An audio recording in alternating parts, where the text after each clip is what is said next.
Our biggest goal is no matter where we expand, you get the same exact experience. We now have 55 coaches that help us do this and 7 subs. It's crazy what we are pulling off, but the staff makes it what it is today. How did you have such an explosive growth from 200 students to now well over 1,200 training in your facility? What did you do to build that brand awareness, get out there and be the one-stop shop for everyone who want to go and tumble?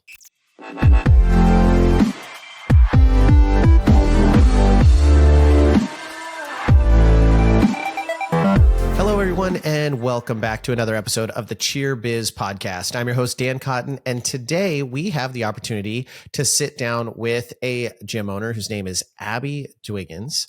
And I will be honest, everyone, I don't know a ton about her. I don't know a ton about her gym. She had reached out and was asked to be on the podcast, and I love to talk to people. And sometimes these conversations, I think, can bring a lot of value to you all as listeners. And I did a little research. I obviously don't just bring anyone on the podcast, but did a little bit of research, saw some of the cool things they're doing on social media and some of the other stuff they have going on. And I thought, man, let's bring in someone that I haven't met before and just have an honest conversation about what they're doing as a gym owner. So, Abby, thank you for being here. And I want to give you a second. Excited to be here. Yeah. I want to give you a second because I don't know you that well to introduce yourself. Tell us a little bit about your background in cheerleading, tumbling, gymnastics, kind of what your upbringing was and what you're up to now. Yeah, absolutely. So I actually started gymnastics around the age of 6 and found out quickly that I did not like it. So I took a break from it for a little while, and then I ended up in a tumbling class a little bit later on when I was 11, and my tumbling coach was like, you should really try gymnastics. I was like, you know what? No, it's not for me. I like tumbling. This is good enough. She's like, no, you should really try it. And I said, as long as I don't have to compete, I'm in. So she's like, okay, well, come to our gymnastics team class and just try it out. And from my very first practice, I absolutely fell in love with the sport. And I knew immediately that I wanted to coach this sport. And so I went to the gym manager and I said, when can I coach? And she said, the day you turn 16. So the day I turned 16 is when I turned in my papers and I started coaching. And it's been such an amazing ride. Since that age of 11, I knew that I wanted to be a head coach or be an owner of a gym because I knew what the sport did for me. And I wanted to help other people feel what that's like and to find this amazing sport where you can find who you are and it disciplines you and teaches you life lessons. And so after a long time of coaching, I had gone around and helped in different dance studios. I had become the head coach of this gymnastics team, well, at least one of the head coaches. And I thought I would be there for life. I was like, I'm going to be in this gymnastics gym setting for a while. I even had done some guest clinics at like different cheer gyms, different dance gyms. And they're like, would you ever quit your team? I'm like, absolutely not. Like, I'm going to be here forever. And then an opportunity opened up where I got to become a tumbling director at a dance studio. And that is where my dreams really started to become a reality because I was teaching in this tiny little dance room, trying to teach back bends all the way up to back tucks. And it really made me look like a bad tumbling coach because that is a hard span of kids to teach. So I had asked the owners over and over and over, could we please get a tumbling sector? And one day they finally said yes, and I was shocked.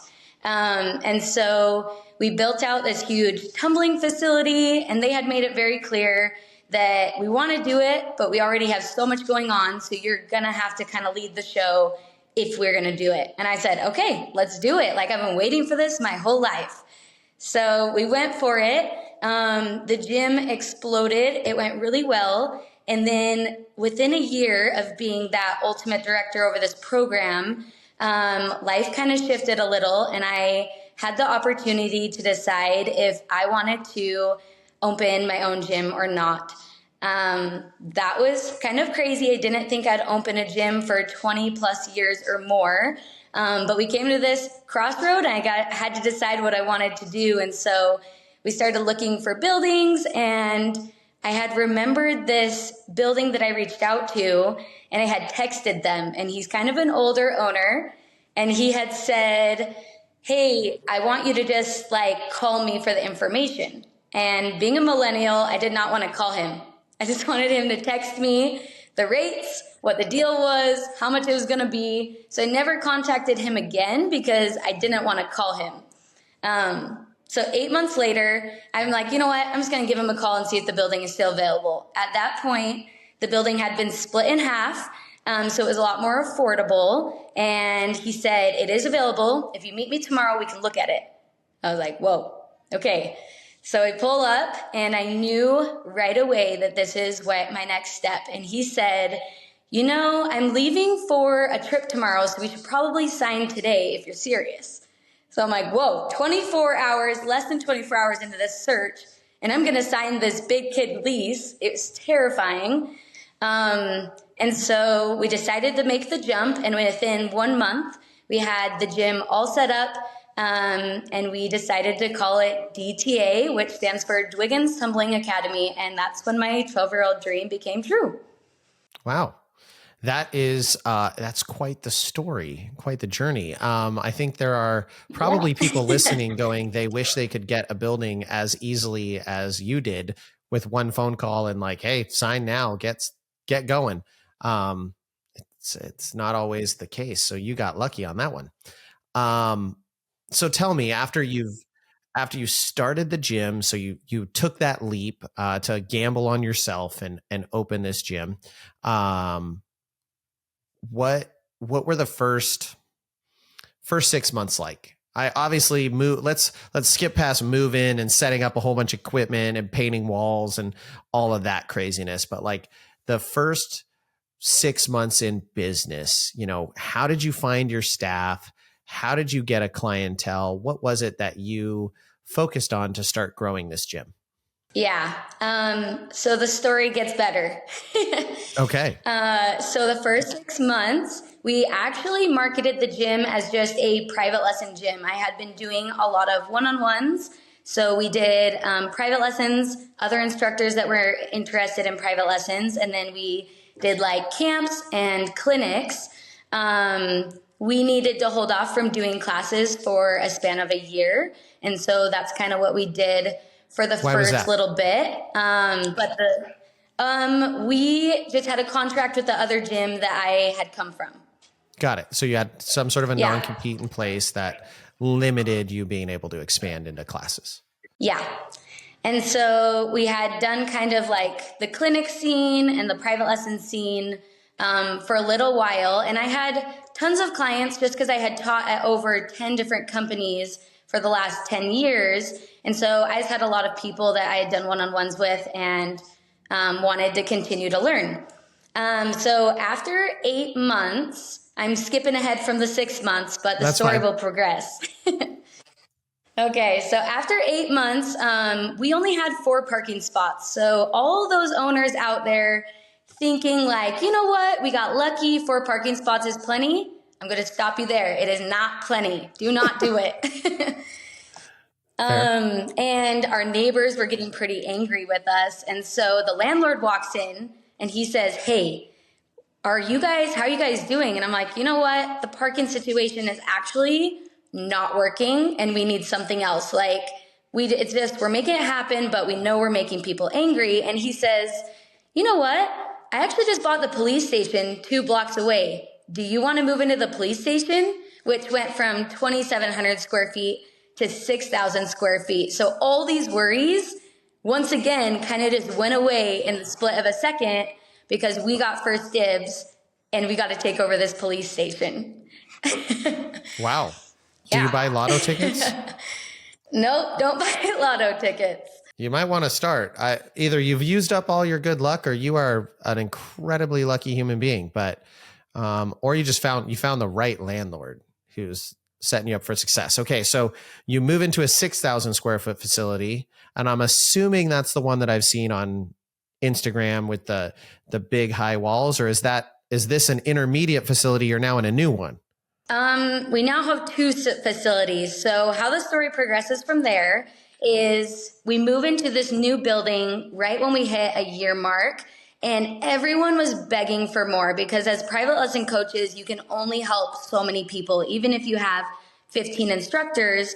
So everyone was like, please do classes. And so in September 2021, we opened classes and we felt lucky to get 200 students. I mean, this is a giant building. This building is 12,000 square feet together, but we just took half of it. And we actually told the landlord to build a wall because we didn't believe we could fill 12,000 square feet. And that was just daunting as a 1-year-old owner.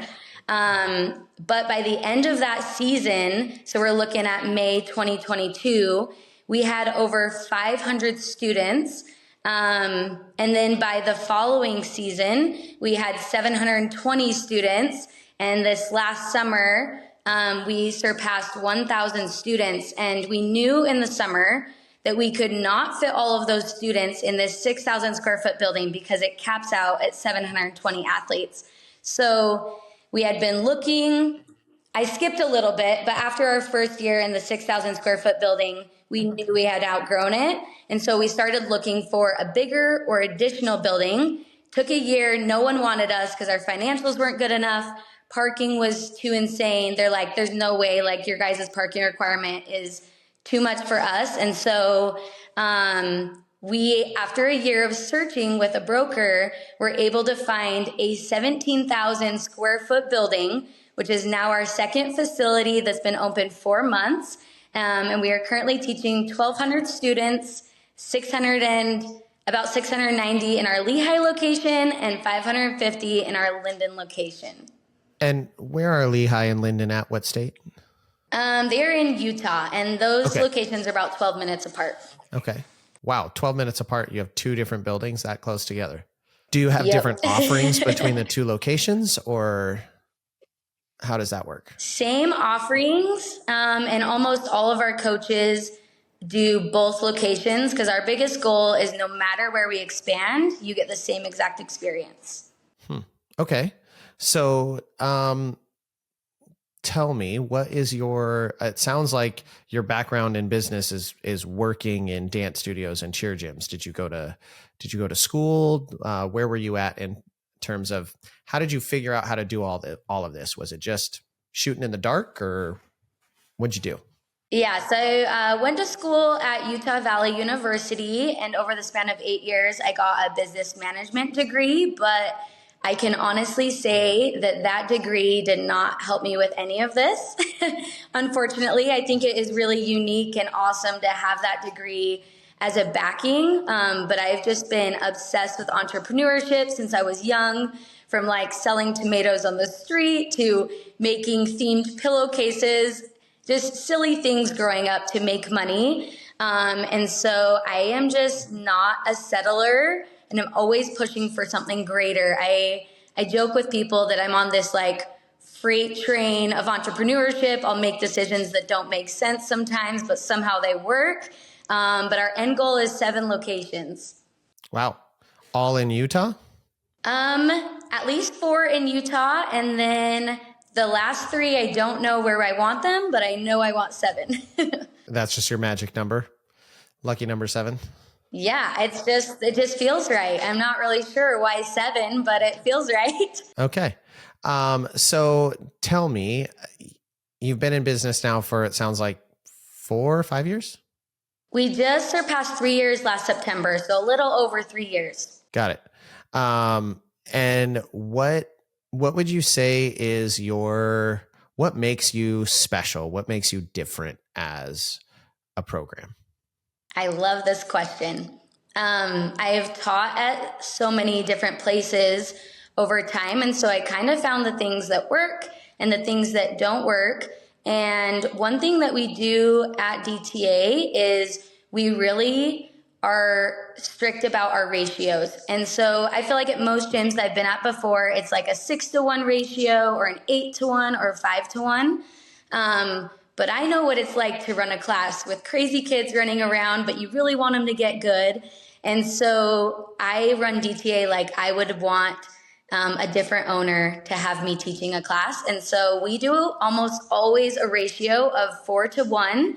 So every class caps at 10 to 12 kids and has 2 to 3 coaches. Wow. That's a huge staff footprint. Yes. Yeah. We just barely, we now have 55 coaches that help us do this and 7 subs. And so it is it's crazy what we are pulling off, but the staff makes it what it is today. I imagine that your pricing reflects the fact that you have 3 instructors and these amazing facilities. So I'm assuming, like, how does your enrollment process work for your classes?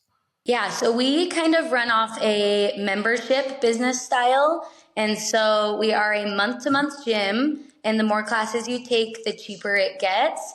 But anyone can cancel anytime as long as it's before the 20th of the month before. So we are a supplement to dancers, gymnasts, cheerleaders. And so we try to be as flexible as possible. And that's also a big reason that it's essential for us to have big facilities with plenty of room, because we need to offer tons and tons of classes to help supplement all of these crazy demanding schedules from these athletes.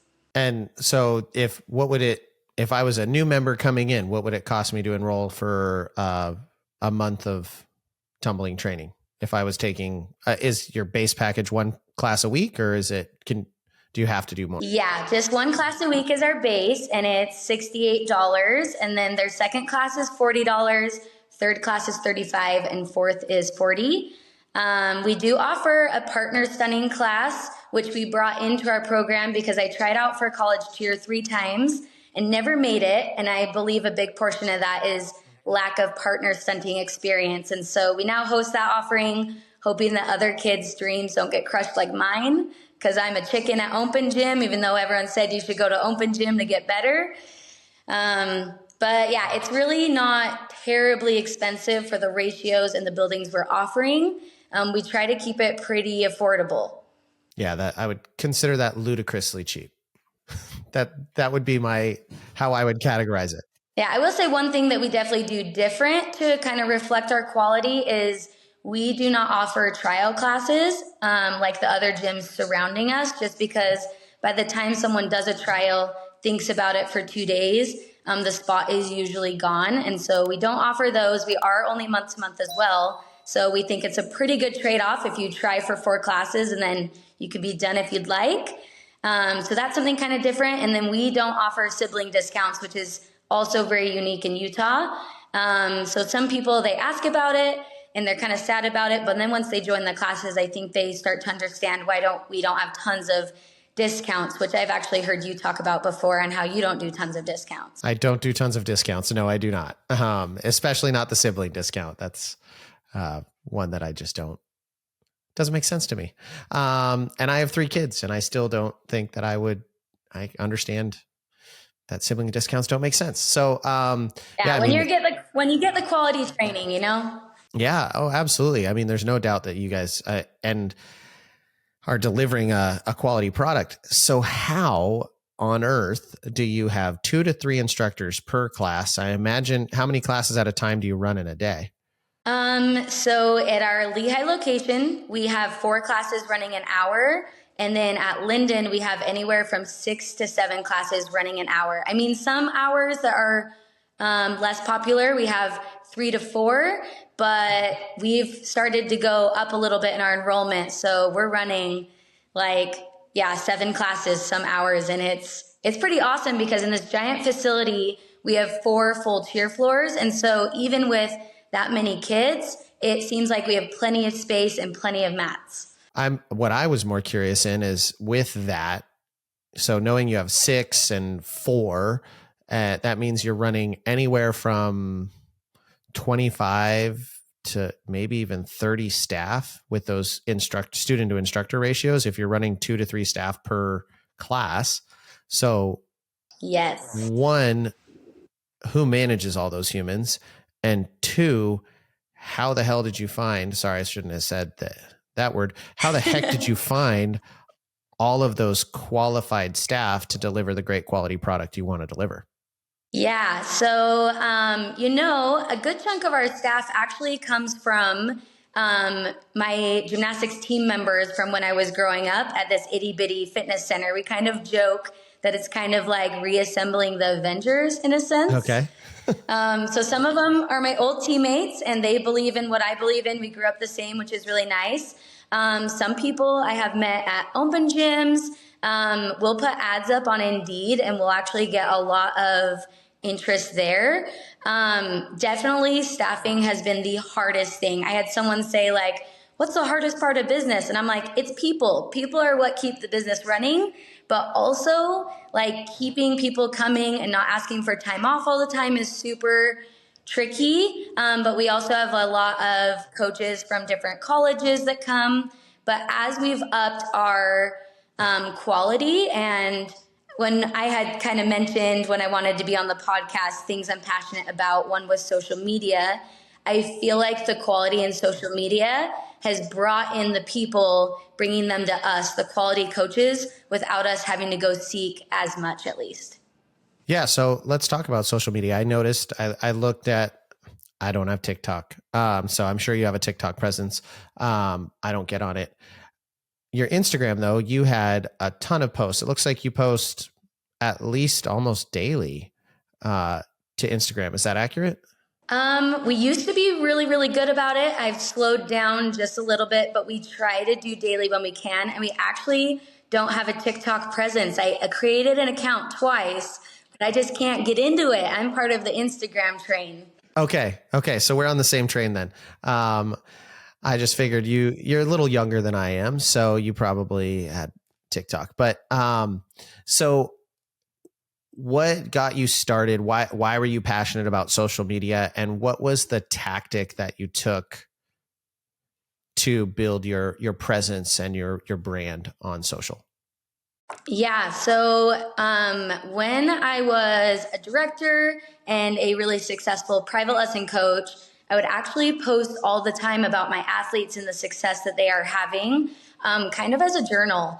I feel like it's really difficult to like tell and explain to people all the things you have done, but social media is a really good way of keeping a journal or portfolio.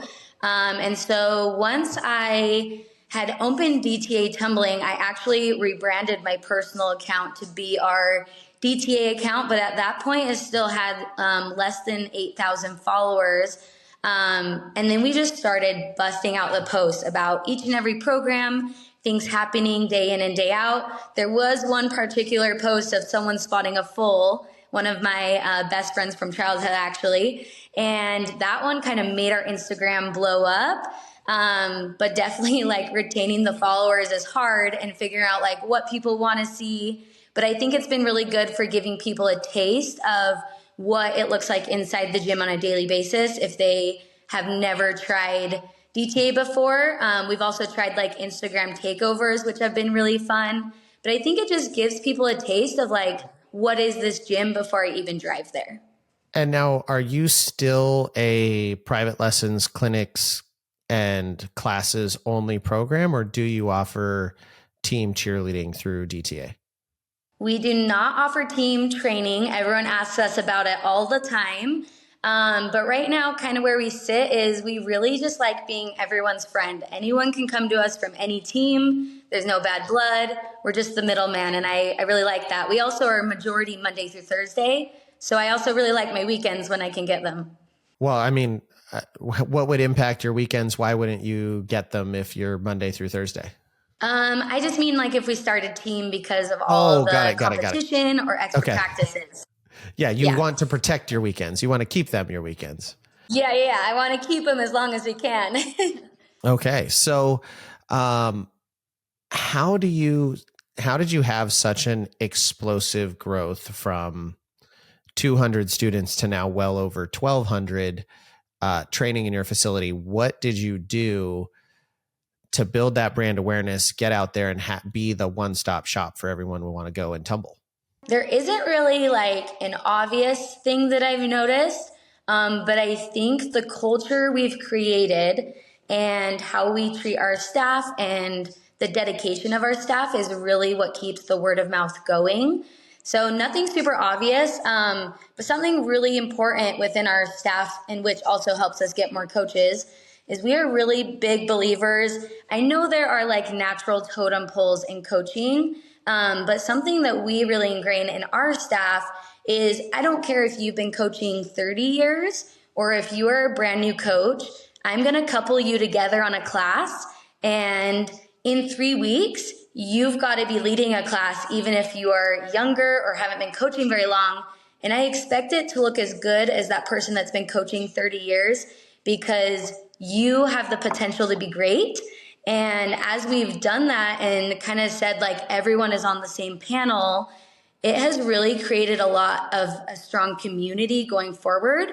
And our younger coaches step it up. They do a great job. Our older coaches are a great support, great mentors.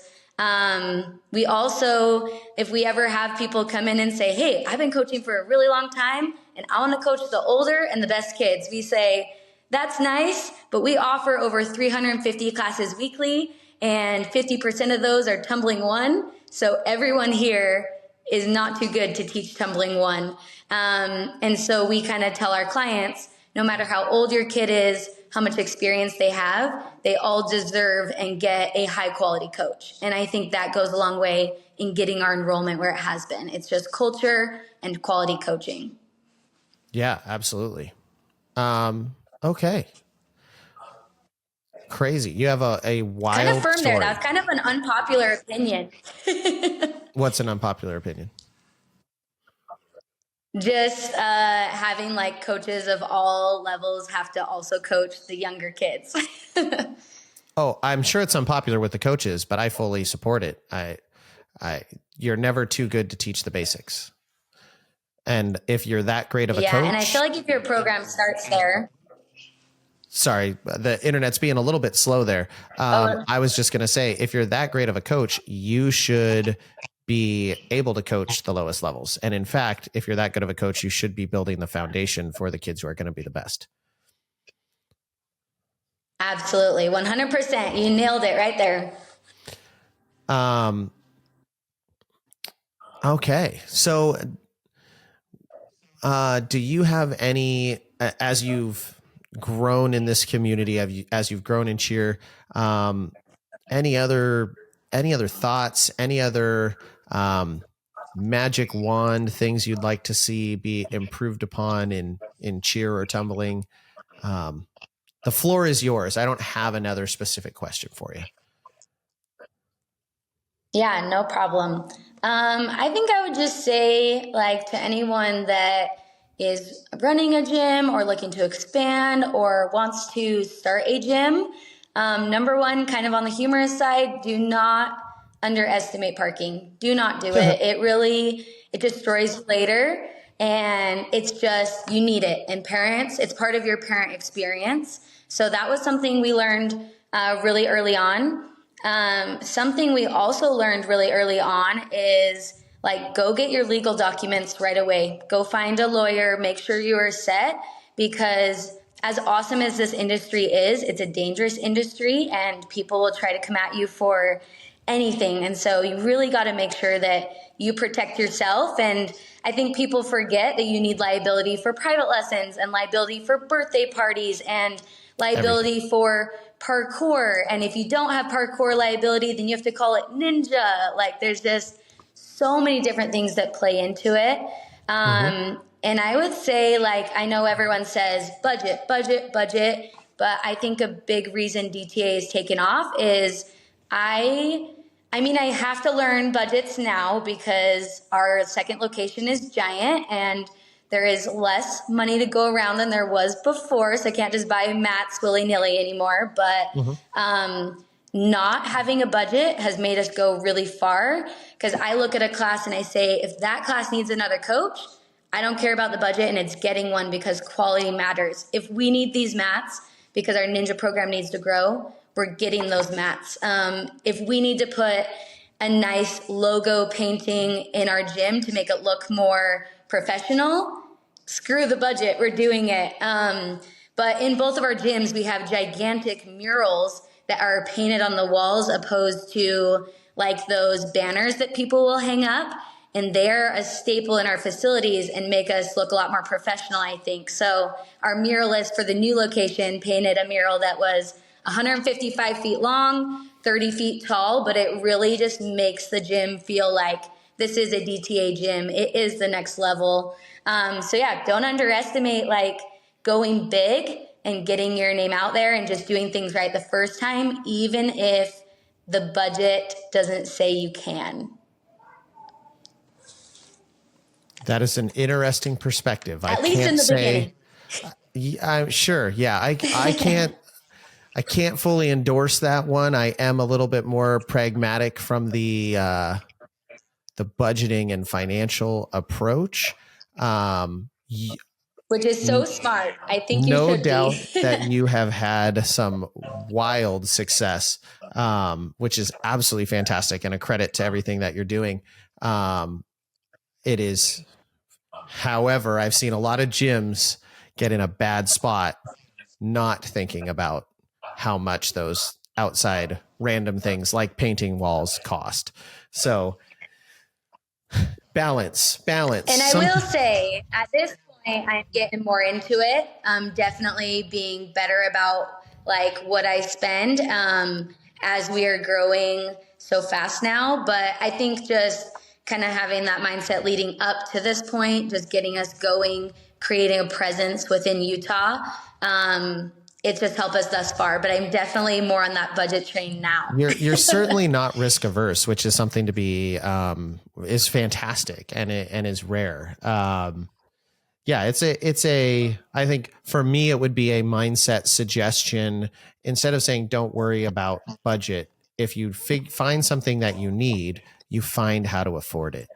So if you believe that to deliver the quality of a class, you need this instructor ratio, then you need to make sure your pricing is set correctly. You need to make sure that you're charging correctly and you're on top of those things. If you know you want murals and those kind of things like you have, which I've seen yours on social media, it is huge. Absolutely you need to, it's the rich dad mindset of not, I can't afford that, but how do I afford that? How do I make this happen? Because it needs to happen. I guess that's more my pragmatic approach of like, if you need it, get it, but make sure that you set things up correctly. So you're set up for long-term financial success. Yeah. Can I comment on that a little bit? Sure. Of course. Okay. Yeah, because I know exactly how it sounded coming out the gate, and I am just like super passionate. I think this kind of like nonstop passion comes because when we wanted to open the first location, second expansion, third location, which is really just two now because we brought the first two together, there were so many people that would say, okay, you're going to do that, but how? Like, where the kid's going to come from, where the number's going to come from.